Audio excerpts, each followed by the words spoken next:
नमस्कार साथियों, स्वागत है आपका अपने YouTube channel GK with SR sir में। आज हम शुरुआत करने वाले हैं भारतीय राज्य व्यवस्था के बारे में दोस्तों। और भारतीय राज्य व्यवस्था में हम सबसे पहले भारतीय संविधान सभा की शुरुआत करेंगे दोस्तों। कौन से टॉपिक की शुरुआत करने वाले हैं अपन?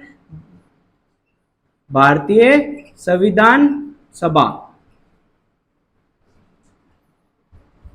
भारतीय संविधान सभा। भारतीय संविधान सभा का अपन शुरुआत में दोस्तों सामान्य परिचय जानेंगे कि अपन आज क्या क्या पढ़ने वाले हैं। उसके बाद में अपन इसके एक एक टॉपिक के बारे में विस्तृत तौर पे चर्चा करने वाले हैं दोस्तों। तो अपन शुरुआत करते हैं सामान्य परिचय से। तो सामान्य परिचय के अपन क्या क्या पढ़ने वाले हैं दोस्तों? सामान्य परिचय। सामान्य परिचय के अंदर अपन सबसे पहले देखेंगे कि संविधान क्या है दोस्तों, कि संविधान क्या है, संविधान किसे कहते हैं, संविधान की मुख्य क्या क्या विशेषता है, संविधान शब्द की उत्पत्ति किससे हुई, संविधान शब्द कौन सी भाषा का है, संविधान शब्द में कौन से शब्द से मिलकर बना है, संविधान शब्द को अपन कितने भागों में तोड़ सकते हैं दोस्तों, ये सब अपन जानेंगे। संविधान सभा के बाद में अपन बात करेंगे राज व्यवस्था के बारे में दोस्तों। राज व्यवस्था के बारे में, राज व्यवस्था क्या है, राज व्यवस्था किसे कहते हैं, राज व्यवस्था में कौन से तत्व हैं, ये सब अपन जानेंगे। राज व्यवस्था के बाद में अपन बात करने वाले हैं दोस्तों राज्य के बारे में।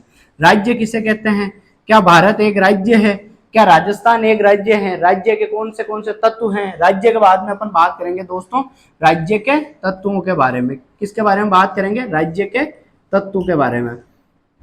अब देखो राज्य के तत्व कौन से हैं दोस्तों, तो अपन नॉर्मल तौर पे यहाँ पे लिखते हैं राज्य के तत्व कौन से हैं। भूभाग है दोस्तों, राज्य का सबसे महत्वपूर्ण तत्व है भूभाग है। जनसंख्या है, जनसंख्या है दोस्तों। जनसंख्या के बाद अपन बात करें तो सरकार है दोस्तों, सरकार है, यह एक महत्वपूर्ण तत्व है दोस्तों। सरकार के बाद में संप्रभुता है दोस्तों, संप्रभुता है, संप्रभुता है दोस्तों। यह है राज्य के तत्व। इसके बाद में अपन बात करेंगे कि क्या क्या भारत संघ की, क्या भारत संघ की इकाइयां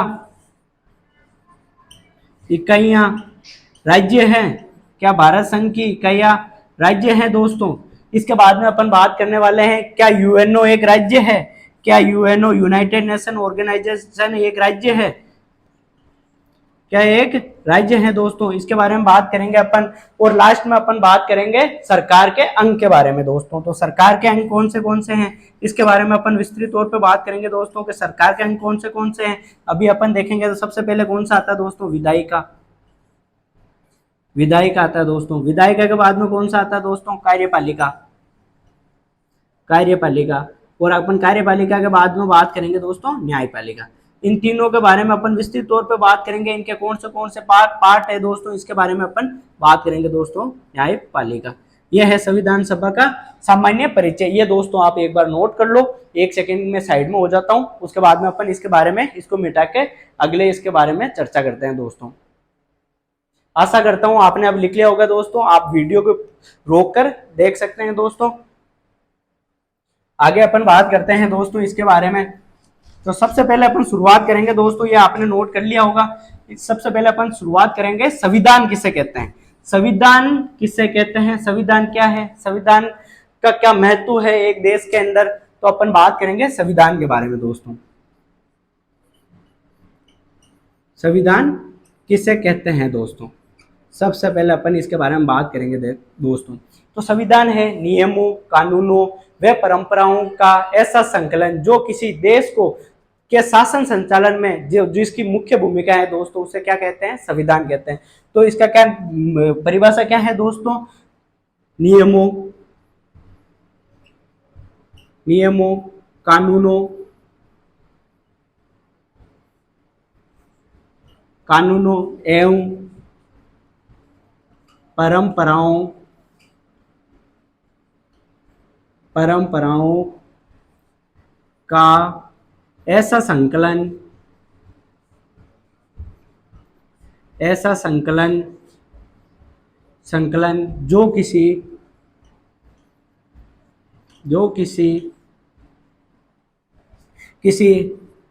देश के शासन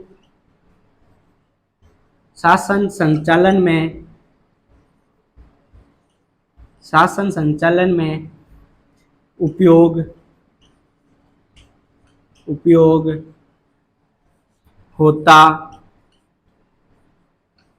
होता है।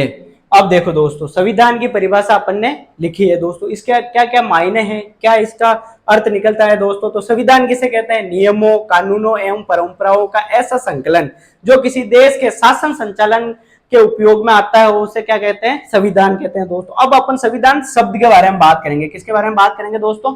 संविधान शब्द के बारे में। तो अपन बात करेंगे संविधान शब्द के बारे में दोस्तों। अगर अपन संविधान शब्द को तोड़ेंगे तो इसको तोड़ने पर क्या आएगा? सम प्लस विधान। सम प्लस विधान।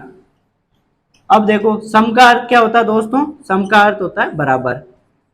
सम का अर्थ होता है बराबर। वही अगर अपन विधान की बात करेंगे तो इसका अर्थ होता है कानून व नियम। क्या होते हैं दोस्तों? कानून व नियम। अब दोस्तों स्पेस कम है तो एक बार आप लिख लो, इसके बाद में अपन संविधान शब्द की उत्पत्ति कैसे हुई इसके बारे में बात करते हैं दोस्तों। 1 सेकंड दे रहा हूं दोस्तों, आप बाद में वीडियो को रोक कर देख लेना दोस्तों।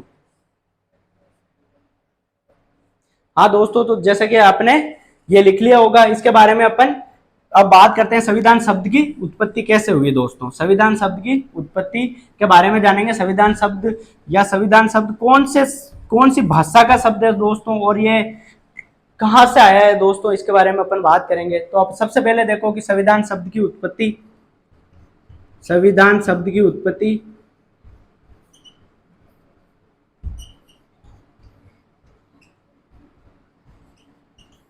संविधान शब्द की उत्पत्ति लैटिन भाषा के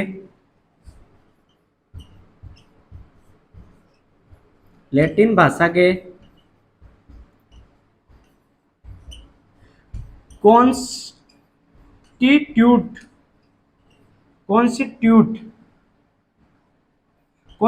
शब्द से हुई है दोस्तों। कौन से शब्द से हुई है? कॉन्स्टिट्यूट शब्द से हुई दोस्तों। अब कॉन्स्टिट्यूट शब्द का अर्थ क्या है दोस्तों? इसका अर्थ जानते हैं अपन, नियमों व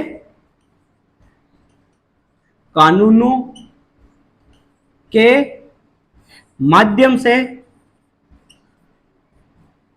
से शासन संचालन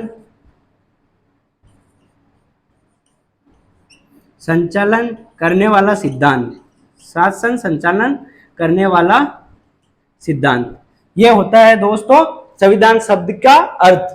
अब संविधान शब्द की उत्पत्ति लैटिन भाषा के कॉन्स्टिट्यूट शब्द से हुई दोस्तों। वे नियमों कानूनों के माध्यम से शासन संचालन करने वाले को कॉन्स्टिट्यूट शब्द कहते हैं दोस्तों। लैटिन भाषा दोस्तों ग्रीको रोमन भाषा है जो कि ग्रीस देश में चला करती थी दोस्तों। ये एथेंस, यूनान या आपने सुना होगा स्पार्टा, ये वहां के राज्य है दोस्तों। वहां पर जो सबसे पहले भाषा की उत्पत्ति हुई थी लैटिन भाषा के कॉन्स्टिट्यूट शब्द से संविधान शब्द की उत्पत्ति हुई थी दोस्तों।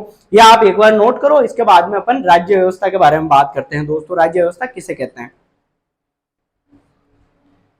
लिख लिया होगा दोस्तों आपने ये। अब मैं इसको मिटाता हूं और इसके बाद में अपन बात करते हैं राज्य व्यवस्था के बारे में दोस्तों।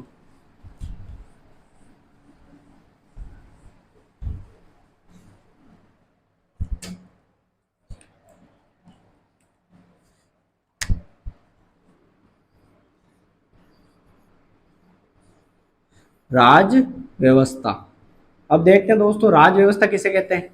राज व्यवस्था जो अपन ने संविधान बनाया है दोस्तों, जो अपन ने संविधान बनाया है वो उसका काम क्या करना है, उसको कहाँ लागू करना है, उसको किस क्षेत्र में लागू करना है, उसके क्या उपयोग होंगे दोस्तों, उसके उपयोग करने से उस क्षेत्र का शासन संचालन कैसे होगा, इसके बारे में अपन राज व्यवस्था के बारे में पढ़ेंगे दोस्तों। तो राज व्यवस्था की परिभाषा क्या है?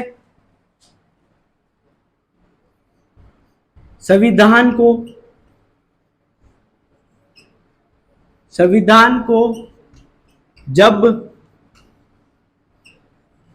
जब किसी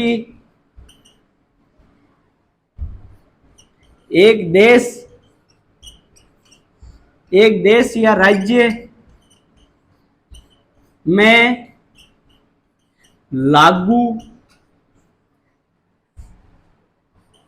लागू करने के लिए के लिए उस देश की सरकार द्वारा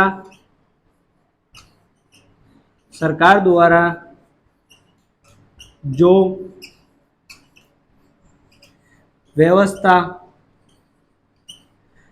की जाती है उसे क्या कहते हैं दोस्तों? उसे राज व्यवस्था कहते हैं। उसे क्या कहते हैं? राज व्यवस्था कहते हैं दोस्तों, राज व्यवस्था कहते हैं।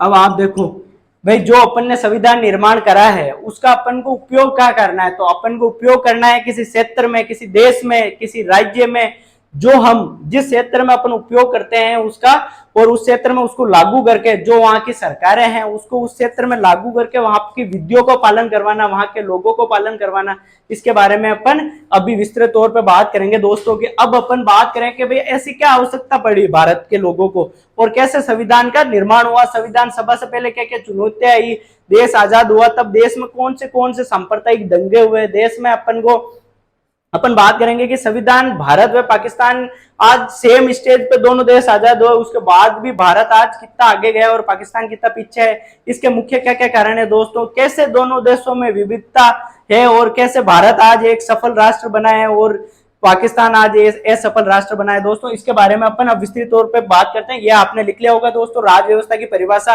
संविधान को जब किसी एक देश राज्य में लागू करने के लिए उस देश की सरकार द्वारा जो व्यवस्था की जाती है उसे राज व्यवस्था कहते हैं।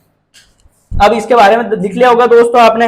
अब अपन इसके बारे में और बात करते हैं कि भाई संविधान किसे कहते हैं, संविधान की क्या क्या विशेषताएं हैं, संविधान को निर्माण करने की क्या जरूरत पड़ी भारत और पाकिस्तान की, इसके अंदर अब अपन बात करते हैं दोस्तों ट्रिक के बारे में। अब अपन सीखेंगे कि भाई इसको याद कैसे करें। तो मानो दोस्तों कि 15 अगस्त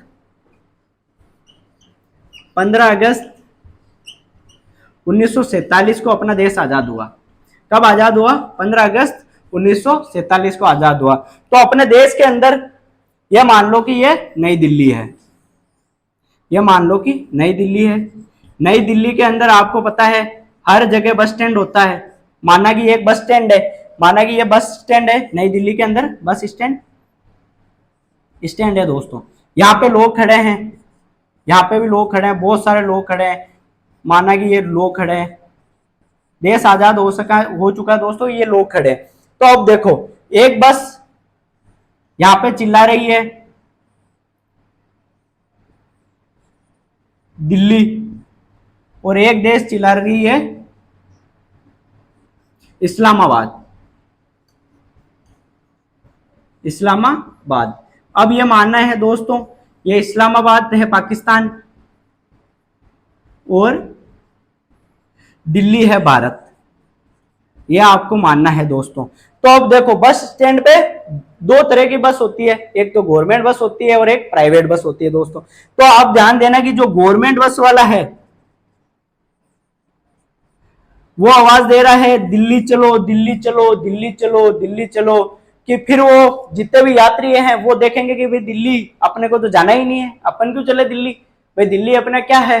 तो उसके बाद में थोड़ी देर में एक बस वाला आवाज देता है इस्लामाबाद चलो इस्लामाबाद चलो इस्लामाबाद चलो। अब ये यहाँ की जो जनता खड़ी है वो सोच रही है कि भाई अपने को जाना ही नहीं इस्लामाबाद, अपन क्यों जाए। अब थोड़ी देर में आवाज आती है कि इस्लामाबाद वही चल सकता है जो इस्लाम धर्म को स्वीकार करेगा। हाँ दोस्तों, अब यहाँ क्या है कि यहाँ पे एक कम्युनिटी है जो मुस्लिम धर्म को मानती है। अब यहाँ जो मुस्लिम धर्म को मानती है दोस्तों, इस कम्युनिटी में मच गई भगदड़ कि भाई ये क्या हुआ, ये ऐसा हो गया तो फिर हम इस देश में जहां मेजोरिटी हिंदू में है वहां हम कैसे रहेंगे। वही अगर इस्लामाबाद की बात करें तो वहां पे अगर जहां पे मानो कि थोड़े बहुत हिंदू है इस्लामाबाद के अंदर, वहां पे आवाज चल गई कि यहाँ तो सिर्फ इस्लाम धर्म वालों को ही रखेंगे। अब देखो दोस्तों दोनों बसों के कंडक्टर आवाज दे रहे हैं, भारत वाला जो कंडक्टर है वो आवाज दे रहा है कि आओ बैठो बैठो भारत की बस में बैठो बैठो, कि आप हमें क्या दोगे। जो भारत के उन्होंने बोला कि हम आपको एक ऐसा देश देंगे जो जिसके अंदर आपको मिलेगा अधिकार, एक ऐसा अधिकार जिसको पूरा ना करने पर आप सरकार के खिलाफ सुप्रीम कोर्ट जा सकते हैं दोस्तों। और अगर आपको वो अधिकार नहीं मिले तो आपको 5 तरह की रीट दी गई है कि अगर आपको सुप्रीम कोर्ट वो रीट पूरी नहीं करता है तो सुप्रीम कोर्ट से लेकर संविधान में उच्च न्यायालय से सबसे पहला हाईकोर्ट शुरू होता है दोस्तों, उसके बाद में उच्च न्यायालय। अगर आपके मूल अधिकार पूरे नहीं होते हैं तो आप सीधा सुप्रीम कोर्ट जा सकते हैं दोस्तों। और दूसरी चीज, आप किसी भी धर्म को मानने वाले हो, आप मुस्लिम हो, आप सिख हो, आप ईसाई हो, आप बौद्ध हो, आप जैन हो, आप हिंदू हो, आप सभी धर्मों के लोग भारत में आ सकते हैं, आप भारत में निवास कर सकते हो। आपके साथ में राज्य किसी भी तरीके से धर्म में विभेद नहीं करेगा। आपको रहने में लिंग के आधार पर, धर्म के आधार पर, जाति के आधार पर, स्थान के आधार पर, मूल निवास के आधार पर आपके साथ में राज्य विभेद नहीं करेगा दोस्तों। वही इस्लामाबाद वाला साफ तौर पे कहता है कि हमारे साथ में तो वही लोग आकर बैठे हैं जो इस्लाम धर्म को मानने वाले हैं। इस्लाम धर्म के अलावा आप आ तो सकते हो, लेकिन हम हिफाजत सिर्फ इस्लाम धर्म की करेंगे, उसके अलावा हमारी कोई जिम्मेवारी नहीं है। तो दोस्तों इसी तरीके से ये अपना देश आजाद हुआ, सेकुलर कंट्री। हमारे देश में कोई भी धर्म नहीं है दोस्तों, हमारे देश का धर्म है, कोई भी अपने देश में मान सकता है किसी भी धर्म को। हमारा कंट्री है, धर्म निरपेक्ष कंट्री है दोस्तों। वही पाकिस्तान का धर्म, पाकिस्तान ने इस्लाम अपनाया। इस देश ने जब आजाद हुआ तब भारत की पहचान, ये देश भारत की पहचान लेके निकला दोस्तों। सिंधु सभ्यता, जहाँ की सिंधु घाटी, अपना पूरा सिंध प्रांत से लेके पंजाब का आधा प्रांत लेके निकला दोस्तों। ये भारत की जो मुख्य भूमि थी उसको भारत से अलग कर दिया। उसके बाद भी भारत आज यहाँ है। इसने पाकिस्तान ने भारत की सेना बंटवा ली दोस्तों, भारत के पैसे बंटवा लिए, भारत में जो जो चीजें थी उन सब का इसने आधा आधा हिस्सा लिया दोस्तों। अपने जैसे लोग इन्होंने अपने साथ रखे, अपने जैसी संस्कृति के लोग अपने साथ में रखे अपने। और वही भारत के पास में इतनी विविधता दोस्तों, हर एक धर्म के लोग, अलग अलग जाति के लोग, अलग अलग डाइवर्सिटी के लोग, हर भारत की हर राज्य में अलग अलग विशेषता है दोस्तों।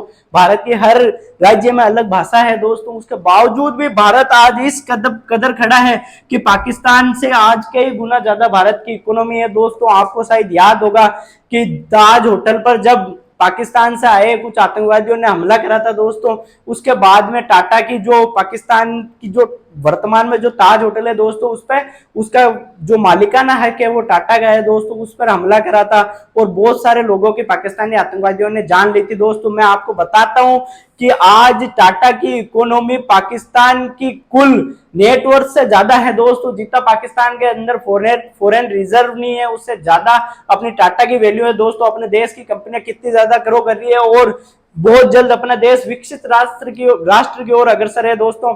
वही पाकिस्तान में भूखमरी फैली हुई है और यहाँ पर लोगों को खाने के लिए अनाज नहीं मिल रहा। आतंकवाद चरम सीमा पे है दोस्तों, बेरोजगारी चरम सीमा पे है। यहाँ पे जो चाइना पाकिस्तान इकोनॉमिक कॉरिडोर चल रहा है उस पर आए दिन आतंकवादी हमले होते हैं, वहां पे लोग मारे जा रहे हैं। पाकिस्तान की सरकार सिर्फ अमेरिका की पपिट बनी हुई है या चाइना की पपिट बनी हुई है। जब चाहे जब पाकिस्तान, कभी पाकिस्तान के इधर से चाइना थप्पड़ मारता है, कभी इधर से अमेरिका मारता है दोस्तों। आपको पता होगा कि जब रशिया और यूक्रेन युद्ध शुरू हुआ था उसी दिन इमरान खान जो कि पाकिस्तान के प्रधानमंत्री थे वो रशिया की गोदी में जाकर बैठे। उन्होंने सोचा कि जो भारत की जो पावर है वही पाकिस्तान को मिल जाएगी दोस्तों और वो भी वहां से सस्ता तेल खरीद लेंगे। आपको पता नहीं है दोस्तों कि वहां पर जैसे ही वो गए उस दिन के बाद में इमरान खान की जो सरकार पाकिस्तान में गिरी है उसके पीछे अमेरिका का हाथ था। उन्होंने लीगल डॉक्यूमेंट दिखाए और आज इमरान खान की जो पीटीआई पार्टी है दोस्तों वो आज बैन है पाकिस्तान के अंदर और इमरान खान खुद जेल के अंदर बैठे हैं दोस्तों।